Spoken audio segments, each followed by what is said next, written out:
হয়তো আজকে সবাই মিলে কাঁপুনি দেখছেন, কিন্তু আপনার আজরাইল যেদিন আসবে ওদিন সবাই কাঁপবে না, আপনি একাই কাঁপবেন। আল্লাহ একাই আপনারে কাঁপাবে। হয়তোবা আপনি ওই দিন নামাজ পড়েন নাই, অথবা রাতের বেলায় অন্যায় করেছেন, গুনাহ করেছেন, এই কারণে আল্লাহ তাআলা কাঁপুনি দিয়ে আপনারে শেষ করে দিবে। কিয়ামত, আল্লাহর নবী বলে মাম্মাতা ফাকাদ কামাত কিয়ামাতুহু, যে যখন মারা যায় ওইটাই তার জন্য বড় কিয়ামত শুরু হয়ে যায়। কথা ঠিক কিনা? কি জবাব দিবেন আল্লাহর কাছে গিয়া, আপনি চিন্তা করে দেখছেন? এই জন্য নবী আলাইহিস সালাম কিয়ামতের ভূমিকম্পের কথা বলতে গিয়া কিয়ামতের সময় কি যে এক অবস্থা হবে আল্লাহ তাআলা বলে ইয়াউমা তারাউনাহা তাজহালু কুল্লু মুরদিআতিন আম্মা আরদাআত। কিয়ামতের যখন ইসরাফিল যখন সিংহায় ফুৎকার দিবে, ইয়াউমা তারাউনাহা তাজহালু কুল্লু মুরদিআতিন আম্মা আরদাআত, মা তার দুগ্ধপোষ্য শিশুকে দুধ মুখে দিছে, স্তন মুখে দিছে, বাচ্চারে দুধ পান করাবে। আমি দেখেছি ঘরের নারীরা পর্যন্ত বাচ্চারে কোলে নিয়ে ছোটাছুটি করা আরম্ভ করছে, কে কার আগে সিঁড়ি দিয়ে নিছে না। আল্লাহ তাআলার কিয়ামতের ভয়াবহতা কত কঠিন হবে। ইয়াউমা ইয়াফিরুল মারউ মিন আখিহি ওয়া উম্মিহি ওয়া আবিহি ওয়া সাহিবাতিহি ওয়া বানিহি লিকুল্লি ইমরিইম মিনহুম ইয়াউমা ইযিন শাআনুন ইউগনি। সেদিন মা তার সন্তান ফালায়া দৌড় মারবে, ভাই তার ভাইরে ফালায়া দৌড় মারবে, বাবা ছেলেরে ধরবে না। এ বাবা, কেউ কাউরে পরিচয় দেবে না। যেই মা সন্তানের জন্য জীবন দিতে চায়, ওই মাও সেই দিন কিন্তু সন্তান ডাকরায়া ধরবে না। প্রত্যেকটা মানুষ লিকুল্লি ইমরিইম মিনহুম ইয়াউমা ইযিন শাআনুন ইউগনি, সবাই সেদিন ভয়ে বিহ্বল হয়ে যাবে, কলিজাটা ফেটে যাবে, চিন্তায় পড়ে যাবে, আল্লাহ কি অবস্থা। আল্লাহ তাআলা বলেন ইয়াউমা তাজহালু কুল্লু মুরদিআতিন আম্মা আরদাআত ওয়া তাদাউ কুল্লু যাতি হামলিন হামলাহা। গর্ভবতী নারীরা গর্ভ খালাস করে দিবে, এখনো বয়স হয় নাই, 4 মাসের বাচ্চাটা গর্ভপাত হয়ে যাবে। ওয়া তাদাউ কুল্লু যাতি হামলিন হামলাহা ওয়া তারান নাসা সুকারা। আল্লাহর কোরআন বলে সেই দিন মানুষদেরকে মনে হবে যেন এরা মাতাল হয়ে গেছে, মাতাল হয়ে গেছে। আল্লাহ কয় ওয়া মা হুম বিসুকারা, কিন্তু এরা মাতাল না, ওয়ালাকিন্না আযাবাল্লাহি শাদীদ। এটা হলো আল্লাহর আযাব দেইখা, আল্লাহর শাস্তি দেইখা তাদের এই হালাত হবে। আল্লাহ তুমি সবাইকে রক্ষা করো, জোরে কনা আমিন। এই সামান্য ভূমিকম্পে প্রধান উপদেষ্টার ভবন শুনলাম ধসে পড়েছে, হেলে পড়েছে। পুরান ঢাকার বংশালে একটা বাড়ির মাত্র একটা কার্নিশ সানসেট ভেঙে পড়ছে, 3 জন জায়গার মধ্যে শহীদ হয়ে গেছে। আজকের তাজা ঘটনা। কয়জন? 3 জন মারা গেছে। আরো কত দৌড়াদৌড়ি করতে গিয়ে কি হালাত। তাহলে এখন কেন সাবধান হন না? আর কতকাল দাড়ি কাটবেন, আর কতকাল মদ খাইবেন, আর কতকাল নামাজ ছাড়বেন, আর কতকাল নারীদের সাথে অবৈধ মেলামেশা করবেন, আর কতকাল বেপরদায় চলবেন, আর কতকাল জুলুম করবেন, আর কতকাল ছিনতাই করবেন, আর কতকাল ডাকাতি করবেন, আর কতকাল মাপে কম দিবেন, আর কতকাল মানুষকে ঠকাবেন। কসম আল্লাহর, এখন খাঁটি দিলে তওবা করেন। আল্লাহ তাআলা বলে তুবু ইলাল্লাহি জামিআ আইয়ুহাল মুমিনুন লাআল্লাকুম তুফলিহুন। এখন যদি খাঁটি দিলে তওবা করো, আমি আল্লাহ সফল দিয়া দিব। জোরে কান্না আল্লাহু আকবার। খাঁটি দিলে তওবা করার দরকার আছে না নাই? কখন কখন? মসজিদ থেকে বের হইয়া তারপরে নাকি আর আমি এখন তওবা করতে পারলাম, মাফ করে দাও। আপনি জানেন না আমার চোখ দিয়ে পানি বের হয়ে গেছে হালাত দেখে। কি করবো?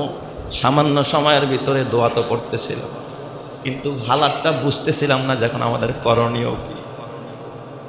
মানুষ সব হারায় যায়, সব ভুলে যায়। কিয়ামতের দৃশ্যটা কেমন হবে তাহলে চিন্তা করে। সামান্য ভূমিকম্পে ছোট্ট একটা ঘরের ভিতরে বিবি সন্তান নিয়ে যদি আমরা এরকম এলোমেলো হয়ে যাই, বুঝি না কি করণীয় এখন করবো ওটা রেখে, তাহলে কিয়ামতের ওই কঠিন মুসিবতের সময় আপনার কি হালাত হবে। তুবু ইলাল্লাহি জামিআ, সবাই মিলে ফেরো, গণহারে তওবা করো, গণহারে তওবা করো। এখন সমাজের ভিতরে গুনাহ গণহারে চলছে, কথা কয় না কে? গুনাহ কি এখন ব্যক্তিগত চলে না, গণহারে। ছেলে মেয়ে, মা বাবা, ভাই বোন, পুত্রবধূ পুত্র, ছেলে মেয়ে, যুবক যুবতী সব একসাথে বৈশা গুনাহ করে। গুনাহ করে তো করে, আবার এ নিয়ে আড্ডাবাজিও করে। এই জন্য আল্লাহ বলেন তুবু ইলাল্লাহি জামিআ, সবাই মিলে তওবা করো, সবাই মিলে ফিরে আসো, গুনাহ ছেড়ে চলে আসো। কি ফায়দা হবে? লাআল্লাকুম তুফলিহুন। সবাই মিলে যদি তওবা করতে পারো, গণহারে তওবা করো, অবশ্যই অবশ্যই তোমরা সফল কাম হয়ে যাবে। সুবহানাল্লাহ। এই জন্য আমাদের তওবা করা দরকার। আমাদের এই জমিনে যত বিপর্যয় আসে, যত আপদ মুসিবত বালা, এগুলো সব আমাদের হাতের কামাই। আল্লাহ তাআলা তো শুধু আমাকে আপনাকে সুযোগ দেন। আল্লাহ যদি প্রত্যেকটা পাপের জন্য আপনাকে আমাকে ধরে বসতেন, মানুষ শ্বাস ফেলারও কি পাইতো না, সময় পেত না। আল্লাহ তাআলা বলেন যহারাল ফাসাদু ফিল বাররি ওয়াল বাহরি বিমা কাসাবাত আইদিন নাস। পৃথিবীর জলে স্থলে যত বিপদ আসে, যত বিপর্যয় আসে, সব মানুষের হাতের কামাই। ওয়ায়াফু আন কাসীর। আল্লাহকে আমি তো অনেকগুলো ক্ষমা করে দিই, যদি ক্ষমাই না করতাম, প্রত্যেকটা পাপের কারণে ধরে বসতাম, বান্দা শ্বাস ফেলারও সময় পাতি না। কথা ঠিক না ব্যাঠিক যারা কথা, আল্লাহ তো সুযোগ দেয়। আল্লাহ তাআলা বলেন ওয়ামা আসাবাতকুম মিন মুসিবাতিন ফাবিমা কাসাবাত আইদিকুম ওয়া ইয়াফু আন কাসীর। এই জমিনে যত বিপর্যয়, আপদ, মুসিবত, বালা মুসিবত যা আছে, সব মানুষের হাতের কামাই। মানুষ নিজ হাতে কামাই করে। আপনার কর্মফল দেখবেন। ছেলেরে পাঠাইছেন বাজারে, যা কি কিনে নিয়ে একটা খাবার আনতে পাঠাইছে। ছেলে যায় টিভি দেখতেছে। কি দেখতেছে? টিভি দেখতেছে। আপনি অপেক্ষায় আছেন, লবণ আনলে তরকারিতে লবণ দিবেন বা ভাত খাবেন। ও যায় টিভি দেখা আরম্ভ করে দিচ্ছে। এখন যায় কি আপনার ছেলের গালে একটা চুমা দিবেন নাকি? দেখছেন দোকানে গেছে লবণ আনতে, দাঁড়ায় রয়েছে, দাঁড়ায় দাঁড়ায় টিভি দেখতেছে। কি করবেন যায় বলেন, আপনি কি করবেন? হ্যাঁ, হয়তো যদি বেশি লাজুক বাবা হয়, বেশি ভদ্র বাবা হয়, পিছন থেকে একটা জামাতের টান দিবে। এই জন্য পাঠাইছি যে মানুষের সামনে তার শাসাইতে গেলে মানুষ খারাপ বলবে, জামাটাতে একটা টান মারবেন, অথবা পিছন থেকে ঘাটটা হালকা করে ধরবেন যেন কেউ বুঝতে না পারে। আর যদি বাবা বেশি বদমেজাজি হয়, যায় চর থাপ্পড় দুইটা এই গালে দুইটা লাগাবে, ওই গালে দুইটা লাগাইয়া দিবে।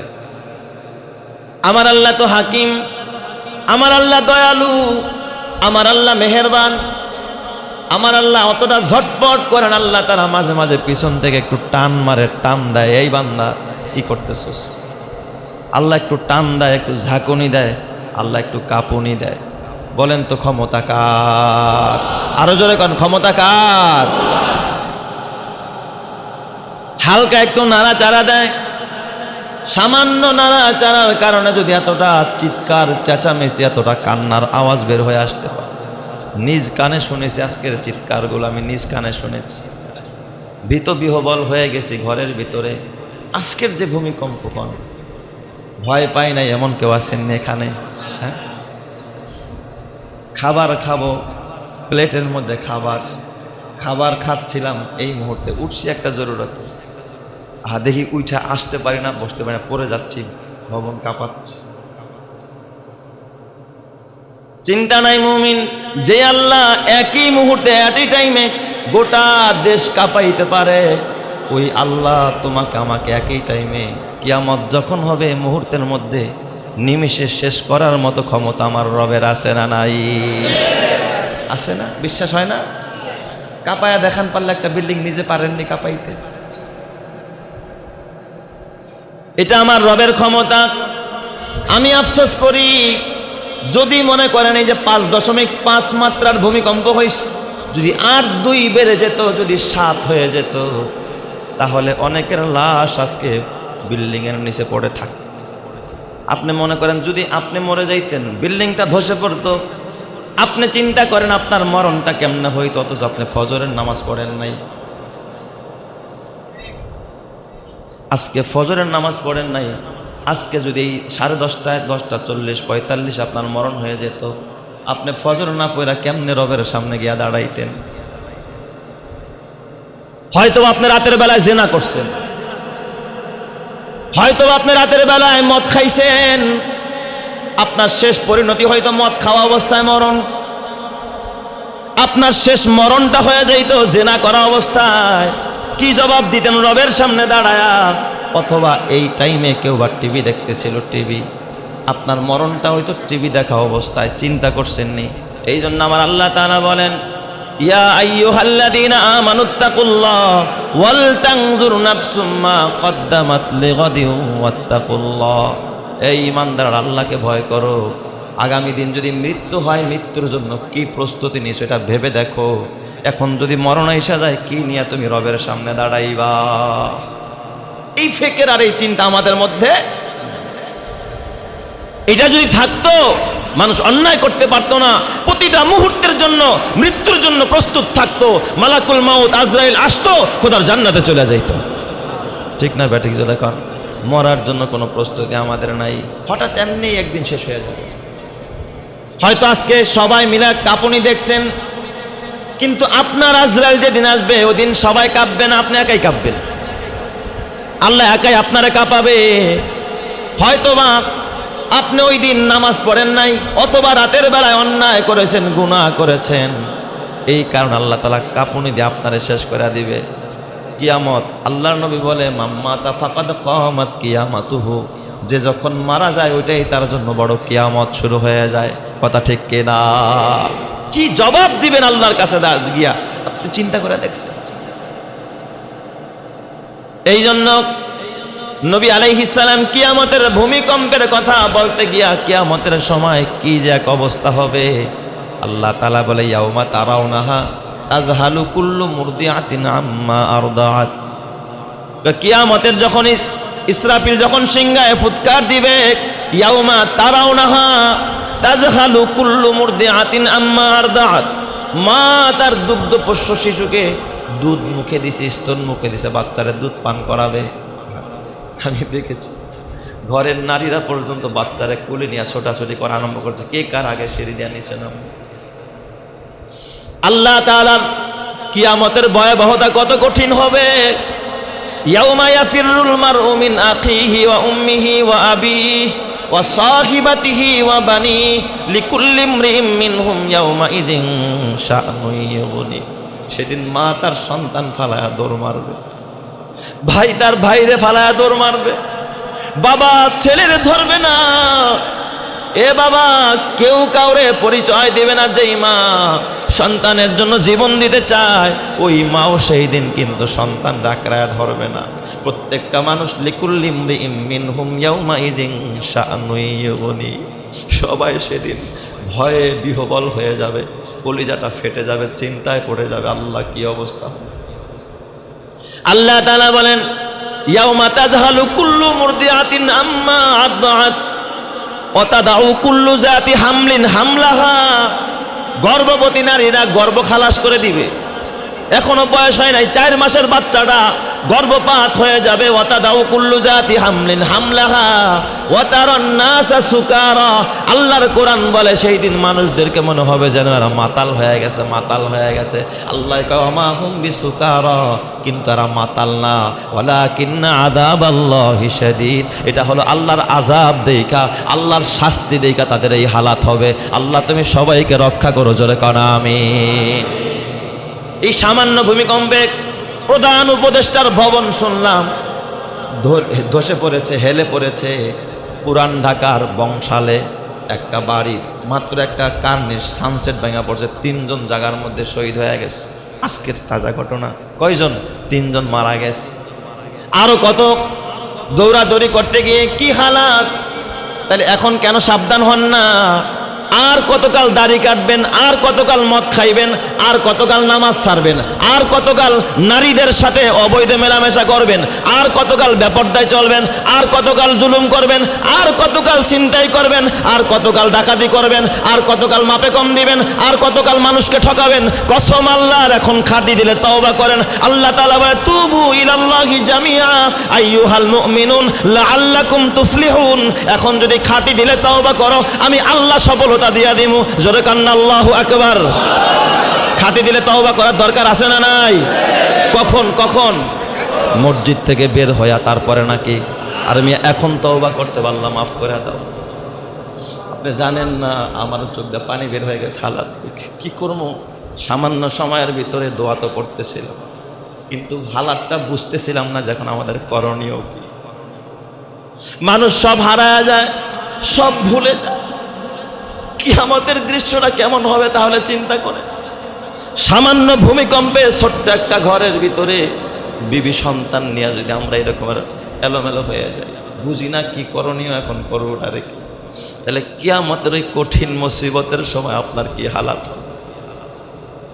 ওই দিন আপনার সামনে কেউ দাঁড়াবে না, কেউ দাঁড়াবে না।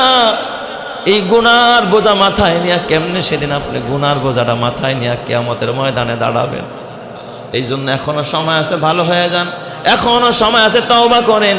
এখনো সময় আছে, 5 ওয়াক্ত নামাজ পড়েন। এখনো সময় আছে, হালাল পথে ফিরে আসেন, হারামকে বর্জন করেন, আল্লাহকে ভয় করেন। আল্লাহর ভয় যদি দিলের মধ্যে থাকে, আপনার পাশে সহযোগী হিসাবে থাকবেন যিনি, তিনি কে? এখনো যিনি আছেন, কিয়ামতেও তিনি থাকবেন। এই জন্য আমার বাজান, খবরদার আর গুনাহ করা যাবে না। এই ভূমিকম্প আল্লাহ তাআলা ইমানদারদেরকে রক্ষা করেন, কারণ ইমানদারদের গার্জিয়ান কি? আল্লাহ। নবীজির ওফাতের পরে ওমরে ফারুকের খেলাফত আমল, দ্বিতীয় খলিফা ওমর রাদিয়াল্লাহু তাআলা আনহু মুসলিম জাহানের খলিফা। ওই সময় একবার ওমর রাদিয়াল্লাহু তাআলা আনহু রাস্তা দিয়ে হাঁটতেছে, কেমন মুমিন দেখেন, ইমান কেমন হযরত ওমরের ভিতরে। হঠাৎ দেখে জমিন কাঁপতেছে, ভূমিকম্প আরম্ভ হয়ে গেছে। হযরত ওমর চিৎকার মাইরা লাঠি একটা হাতে নিয়া জমিনে মৃদু আঘাত করলেন, এই জমিন থেমে যা, তোর ভিতরে শুয়ে আছে দো জাহানের নবী। এই মদিনার ভিতরে রওজা মুবারকে রহমতে আলম নবী শুয়ে আছে, তার পাশে শোয়া সিদ্দিক আকবর। খবরদার জমিন কাঁপাকাঁপি করিস না, বেয়াদবি করিস না। বলতে দেরি হযরত ওমর লাঠি দিয়া জমিনের মধ্যে যখন আঘাত করলেন, ভূমিকম্প সাথে সাথে বন্ধ হয়ে যায়। এবং হাদিসের মধ্যে আসছে, কিয়ামত পর্যন্ত তামাম পৃথিবীর সব জায়গায় ভূমিকম্প হতে পারে, কিন্তু মদিনায় কখনো ভূমিকম্প হবে না, কারণ হযরত ওমর লাঠি দিয়া জমিনরে শাসায়া দিয়েছে। ওই জমিন কখনো কখনো কম্পন করবে না, কারণ ওমর তো আল্লাহর গোলাম, আর গোলামের কথা আল্লাহর গোলামে শোনে। কথা ঠিক না ব্যাঠিক? জোরে কর। জমিন থেমে গেছে, ভূমিকম্প বন্ধ হয়ে গেছে। হযরত ওমর কেমন গোলাম ছিলেন! ওনার শাসন আমলে খলিফাতুল মুসলিমিন, রাজপ্রাসাদ ছিল না, বডিগার্ড ছিল না, কোন রকমের প্রটোকল ছিল না। হযরত ওমর ইট মাথায় দিয়ে গাছের নিচে ঘুমাইতেন। এ আমার বাবা, কি এক অবস্থা ছিল হযরত ওমরের! অর্ধ পৃথিবী শাসন করেছেন যিনি, ধুলার তক্তে বসি, খেজুর পাতার ছাউনি ছিল যার, বারে বারে গেছে খসি। শুধু আঙ্গুল হেলনে শাসন করেছেন যিনি, গোটা পৃথিবী। চিৎকার মেরে কন্যা আল্লাহু আকবার। এই হযরত ওমর, ওনার খেলাফত আমলে মিশর তখন অমুসলিমদের হাতে। যেই মিশরে ছিল ফেরাউন, ওই মিশর তখনও বিজয় হয় নাই। হযরতে আমর ইবনুল আস রাদিয়াল্লাহু তাআলা আনহুর মাধ্যমে মিশরে বাহিনী পাঠাইলেন, যাও মিশরটারে মুসলমানদের কবজায় আনতে হবে। নবীর যুগেও যেই এলাকা বিজিত হয় নাই, ওই এলাকা কার যুগে বিজয় হয়েছে? হযরতে ওমর রাদিয়াল্লাহু তাআলা আনহুর খেলাফত যুগে। আমর ইবনুল আস রাদিয়াল্লাহু তাআলা আনহু মিশরটাকে বিজয় করে ফেললেন। সুবহানাল্লাহ বলেন সবাই। এই আমর ইবনুল আসকে পাঠাইছেন কে? ওমর রাদিয়াল্লাহু তাআলা আনহু। তখন মুসলিম খেলাফতে, ইসলামী খেলাফতের আমির যিনি, তিনি কে? অর্ধজাহানের খলিফা হযরতে ওমর। আমর ইবনুল আস মিশরের গভর্নর। মিশরটা এখন মুসলমানদের কবজায়।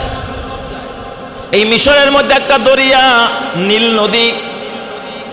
এই নদীর পানি সব সময় প্রবাহমান হয় না, মাঝে মাঝে পানি প্রবাহিত হয়, মাঝে মাঝে পানি বন্ধ হয়ে যায়। মিশরের মধ্যে একটা কুপ্রথা ছিল, এই মিশরের পানি আনার জন্য তারা একটা খারাপ কাজ করত। হযরতে আমর ইবনুল আস যখন মিশরের প্রেসিডেন্ট, একদিন হঠাৎ করে যখন বর্ষার সিজন, এখন পানিতে ভরা থাকার কথা, এলাকা প্লাবিত হওয়ার কথা, কিন্তু নীল নদ শুকায়া গেছে, পানি নাই। সবাই মিলে আমর ইবনুল আসকে বললেন, গভর্নর, আমরা তো অতীত যুগ থেকেই এই নদীতে পানি আনার জন্য এক কুমারীকে আমরা বলি দেই। একটা কুমারী, সুন্দরী, সুরসী একটা মেয়েকে অলংকার দিয়ে সাজিয়ে গুজিয়ে আমরা এই নদীতে তাকে ফেলে দেই, ফেলে দিলেই নদীর থেকে পানি ওঠে, নদী পানিতে ভরে যায়। বলেন তো এটা ভালো কাজ না খারাপ কাজ? একজন নারীকে এইভাবে করে ত্যাগ দিতে হয়, বলি দিতে হয়, মেরে ফেলতে হয় পানিতে ফেলে, এর উসিলায় নাকি নীল নদে পানি আস। এই কথা হযরত আমর ইবনুল আসের কাছে বললেন। আমর ইবনুল আস ডাক দিয়া বললেন, না না, এটা একটা অন্যায় কাজ, এটা একটা জুলুম, এটা একটা অবিচার। এই জমিনে অন্যায় হতে পারে না, অবিচার হতে পারে না, কারণ যেই জমিনের মধ্যে অন্যায় হয়, যেই জমিনের মধ্যে অবিচার হয়, ওই জমিনের মধ্যে একের পর এক আযাব আর গজব পাঠায় দেয় যিনি তিনিকে। তাই তো আমার নবী হাদিসে বলেছেন, কিয়ামতের আগে শুধু ভূমিকম্প বাড়তেই থাকবে। এত বড় ভূমিকম্প আমার জীবনে দেখি নাই। বাংলার জমিনে আপনারা কি কখনো দেখছেন নাকি? 5.5 মাত্রার ভূমিকম্প, এত বড় ভয়াবহ ভূমিকম্প আমি জীবনে কোনোদিন দেখি নাই। তার মানে যত দিন যাচ্ছে আল্লাহর আযাব ও গজবের পরিমাণ তত বেড়ে যাচ্ছে। তার মানে কিয়ামত সন্নিকটে চলে আসছে। নবীজি বলেন 4 কারণে ভূমিকম্প হয়। কয় কারণে? 4টা কারণে। 1 নম্বর কারণ হলো যখন জমিনের মধ্যে মদ বেড়ে যায়, যা কাসুরাতিল খুমুর, মদ যখন বেড়ে যাবে, মাদক বেড়ে যাবে, সব জায়গার মধ্যে মাদকের সরাসরি আসে না নাই, তখন আল্লাহর রসুল বলেন ভূমিকম্প এসে যাবে জমিনে। 2 নম্বর, যখন জমিনের ভিতরে জিনা বেড়ে যাবে, পরকিয়া বেড়ে যাবে, পরকিয়া প্রেমের নামে জিনা ব্যভিচার, সমাজে সমাজে, ঘরে ঘরে, ফ্ল্যাটে ফ্ল্যাটে এখন জিনা বেড়ে যাচ্ছে, জমিন রাগ হয়ে যাচ্ছে। আল্লাহ গো, আমারে বানাইলে এদের গোলামের জন্য এরা কামটা করতেছে। ভূমিকম্প এমনি এমনি হয় না, তোমার আমার পাপের ফসল, ঠিক না বেঠিক জোরে কন, আছে না নাই? পাপ বেড়ে যাচ্ছে জমিনের ভিতরে, জেনা বেড়ে যাচ্ছে, জেনা বেড়ে যাচ্ছে, পরকিয়া বেড়ে যাচ্ছে। আল্লাহ তুমি যুবক যুবতী, তরুণ তরুণী সবাইকেই পাপ থেকে তুমি হেফাজত করো, জোরে কন আমিন। 3 নম্বরে ইজাক, যখন বেড়ে যাবে গায়ক এবং গায়িকা, গায়ক বেড়ে যাবে, গায়িকা বেড়ে যাবে, গায়কদের পাল্লা বেড়ে যাবে, সব জায়গায় গায়কদের সরাসরি হবে, গান বাজনা বেড়ে যাবে, তখন জমিনে ভূমিকম্প দিবেন কে? আল্লাহ দিবে, কে দেবে না? এই যে শুনলাম একজন বাউল, সে আল্লাহরে নিয়া, গত 2 দিন আগের ঘটনা, আল্লাহরে নিয়া, রসুলরে নিয়া, ইসলাম নিয়া কটাক্ষ করেছে, এত বাজে নোংরা মন্তব্য করেছে, যেটা এই মসজিদের মধ্যে বলতো আমার কষ্ট। যদিও প্রশাসন তারা গ্রেপ্তার করছে, গ্রেপ্তার করে তারা জেলখানায় পাঠিয়ে দিয়েছে, তার এই বদমাইশি প্রমাণ হয়েছে, অথচ তারেও মানুষ টাকা দিয়ে আইনা কি করা, এই নষ্টামিটা। তার গায়ক বেড়ে যাবে, গায়িকা বেড়ে যাবে, ওয়াল মাজিব, বাদ্যযন্ত্র বেড়ে যাবে। আমার মনে হয় আপনারা বলেন এই এলাকার মধ্যে এমন কোনো ফ্ল্যাট নাই, এমন কোনো ঘর নাই যেই ঘরে গান বাজনা নাই।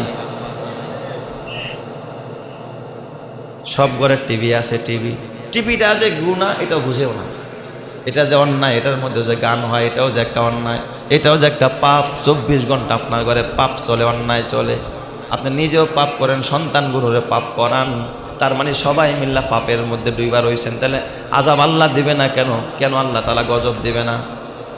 পাপে জড়ায় হযরতে আমর ইবনুল আস ডাক দিয়া বললেন, না না, এই কাজ আমরা করব না, কোনো কুমারীকে আমরা বলি দিব না, এই কাজ করতে পারবো না। নদীতে যদি পানি নাও আসে তারপর আমরা এই কাজ করতে পারবো না। কয় তাইলে আমরা কেমনে বাঁচবো? পশুরে খাওয়াবে কি? গোসল করবো কোথায়? মরুভূমি, কোথাও পানি নাই। নীল নদ যদি শুকায়া যায় তাহলে তো আমাদের অবস্থা খারাপ হবে। আমর ইবনুল আস বললেন, দাঁড়াও, আমি একটা চিঠি লিখতেছি আমিরুল মুমিনিনের কাছে।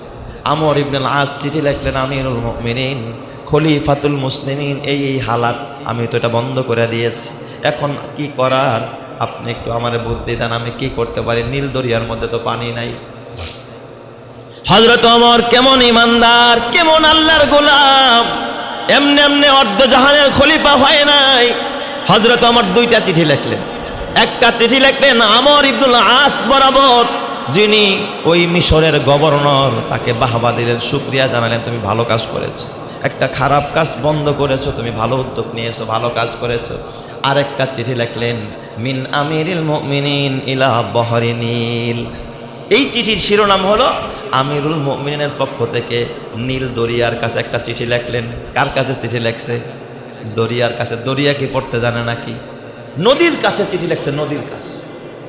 একটা তো লেখছে তার গভর্নরের কাছে, আরেক চিঠি মিন আমিরুল মুমিনিন, আমিরুল মুমিনিনের পক্ষ থেকে ইলা বাহরি নীল, নীল দরিয়ার কাছে তিনি চিঠি লিখলেন, সালাম দিয়েছেন। সালাম দেয়া বলেন, এ নীল, তুই যদি আল্লাহর হুকুমে প্রবাহমান হস, তুই যদি আল্লাহর গোলাম হস, তুই যদি আল্লাহর সৃষ্টি হস, আল্লাহর মাখলুক হস, তাহলে তুই আজকেই এই চিঠি পাওয়ার সাথে সাথে প্রবাহমান হয়ে যাবি। আল্লাহু আকবার, জোরে কও সবাই। হুমকি দিয়া দিছে নীল দরিয়াকে। আর যদি নিজের ক্ষমতায় তুই প্রবাহমান হস, তাহলে তোর পানি আমার দরকার নাই। তুই যদি আল্লাহর হুকুমে চলস, তাহলে তোকে আমি অর্ডার করলাম, এখন প্রবাহমান হবি। আর যদি তোর নিজের শক্তি দিয়ে তুই পানি দেস, তাহলে তোর মতো নাফরমান নদীর আমার দরকার নাই, আল্লাহ আমার পানির ব্যবস্থা করবে। এই চিঠিটা লেখা ওই যে গভর্নর আমর ইবনুল আসের কাছে পাঠায় দিছে, আর বলে দিছে, ও আমর ইবনুল আস, একজন দ্রুতগামী অশ্বারোহীকে দিয়া চিঠিটাকে ওই দরিয়ার মাঝখানে ফালাইতে বলবা, আর সে যেন তাড়াতাড়ি কইরা ওখান থেকে তাড়াতাড়ি করে উঠা আসে। আমর ইবনুল আস একজন দ্রুতগামী অশ্বারোহী দিয়া হযরত ওমরের চিঠি, ওমরের চিঠি একটা দরিয়ার কাছে, একটা নদীর কাছে, নদীর ভিতরে চিঠিটা ফালাইতে দেরি হয়েছে, কয় জল উচ্ছ্বাসের মতো নিচ দিয়া পানি এইভাবে প্রবাহমান হয়ে গেছে। হযরত ওমরের চিঠি পড়ার সাথে সাথে ওই অশ্বারোহী, দ্রুতগামী অশ্বারোহী চিঠি ফালায়া নদীর পাড়ে উঠতে উঠতে তাকায় দেখে পুরা নদীটা পানিতে ভরপুর হয়ে গেছে। চিৎকার মেরে কন্না আল্লাহু আকবার, আরো জোরে কন্না আল্লাহু আকবার। তাহলে ওই রকমের গোলাম হতে হবে, ওই রকমের আল্লাহওয়ালা হতে হবে, যার কথা নদী শুনে, যার কথা মাটি শুনে। আজকে তোমার আমার কথা ঘরের সন্তানেরা শোনে না, কারণ তোমার আমার গুনার ফসল। এই জন্য আল্লাহ তাআলা বলে, তুবু ইলাল্লাহি জামিআ আইয়ুহাল মুমিনুনা লাআল্লাকুম তুফলিহুন। আজকে আমাদের সকলের কর্মসূচি হবে একটা, আমরা সবাই মিলে গণহারে তওবা করব। আল্লাহ তুমি আমাদের সবাইকে মাফ করে দাও, জোরে কান আমিন, আরো জোরে কান আমিন। আরেকটা পণ করতে হবে, আর গুনাহ করব না। আল্লাহ তুমি আমাদেরকে ক্ষমা করে দাও, জোরে কান আমিন। আর এই ভূমিকম্পে যারা ক্ষয়ক্ষতি হয়েছে, আল্লাহ যেন তাদেরকেও ক্ষমা করেন, তাদেরকেও মাফ করেন, আল্লাহ বিপদ থেকে হেফাজত করেন। সবাই বলি আমিন।